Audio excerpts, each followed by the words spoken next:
Okay, welcome to the Unit 7, Lesson 6 on exponential modeling. So today's learning objectives is to, given a set of data, find the appropriate exponential model. So basically we're going to be taking a set of data and we're going to be creating an equation, right? Then use that exponential model to evaluate after a certain amount of time. So basically we're going to take a certain time, an x value, and plug it into the equation we have, and finding out what our y value will be. All right, so that's our objectives. Let's kind of take a look at what we're doing here. We've done similar things with radical functions and with cubics and also with quadratics, and now we're going to do it with exponential functions. So the number 1 here says the table gives the number y in millions of cell phone subscribers from 1988 to 1997, where t equals 0 corresponds to 1988. All right, so that's important because when you're given years, we're going to re-evaluate that into x values that correspond. So 88 is 0, 89 is 1, 90 is 2, 91 is 3. Now you can't always just count up by ones. You got to look at the actual year and make sure that the years are going up by 1. If the years are going up by 2, then you got to go up by 2. If they're going up by 3, you got to count up by 3. So just be consistent with what the years are and don't just blindly write numbers. All right, so there's our data. We're going to now plug that data into the calculator. So again, one of the most important things you're going to do when you set up the calculator is to make sure that you go to your mode and you set up any types of things that you need to do, such as real to a plus bi, which won't be important for what we're doing today, but it is important for algebra 2 in general. All right, so we're going down here to stat diagnostic, and we're going to click on. All right, and now that's going to give me an r squared value.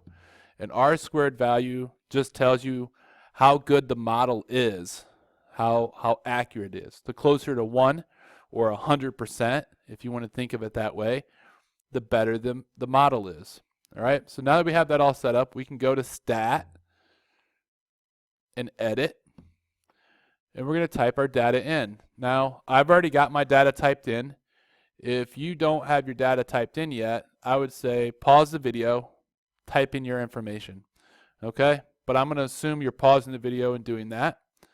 And I'm going to go now, once everything's typed in, to stat, calculate. And I'm going to come down here to exponential regression, which is number 0, exponential regression. So you can hit enter there, or from the beginning, if you know, you can just hit 0. Some of you have the more advanced calculators, which will allow you to store the equation. Remember, you store the equation with alpha f4, but since I don't have that option here, it doesn't do me any good. So we're just going to get out of there. When you hit enter, it gives you the numbers that you care about, right? This is what we're going to use to write our equation.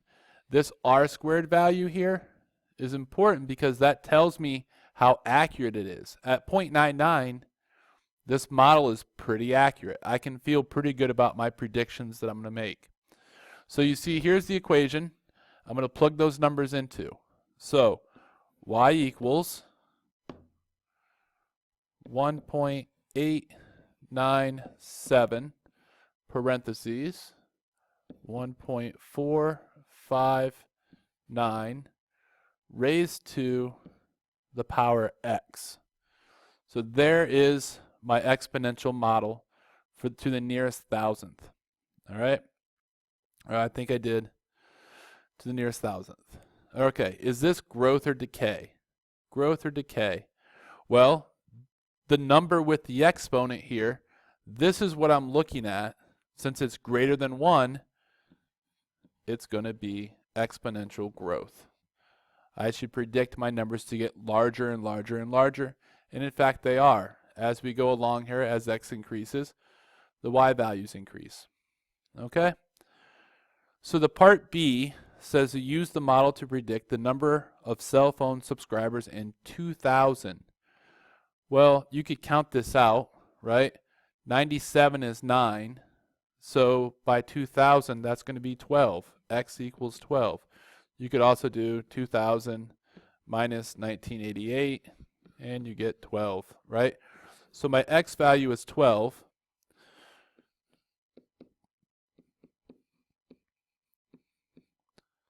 So this equation needs to be evaluated when X is 12. So you're just going to plug that 12 in for X, and you're going to hit enter. Now the nice thing is if you were able to store the equation with your calculator, you can just go straight to your table, right? You could hit second table. Let me do it this way.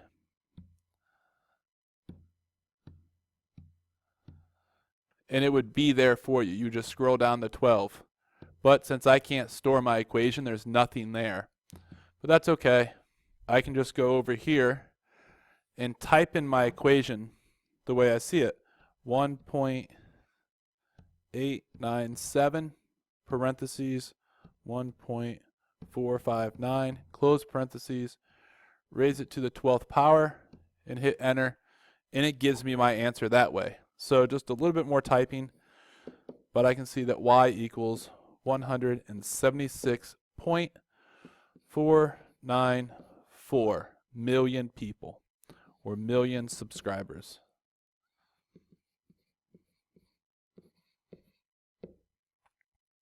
So that's how you evaluate, right? Just plug in the value and see what you get. All right, so what we're going to do now, there's one more example here. So I want you to go ahead and pause the video, plug this stuff into your calculator, see if you can come up with the same answer I'm about to get.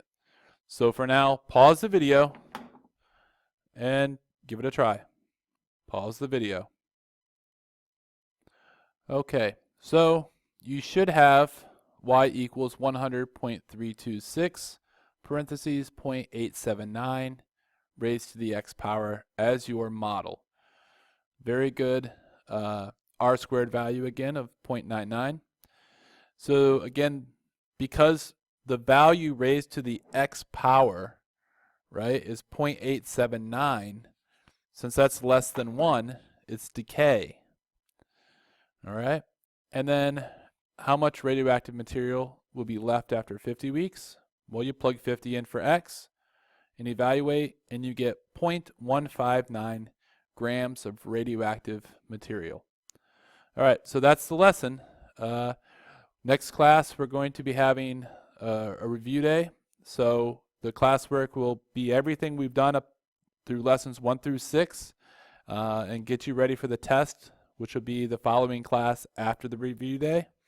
So make sure you understand this modeling, and if you have any questions, let us know when you get to class. Have a good day.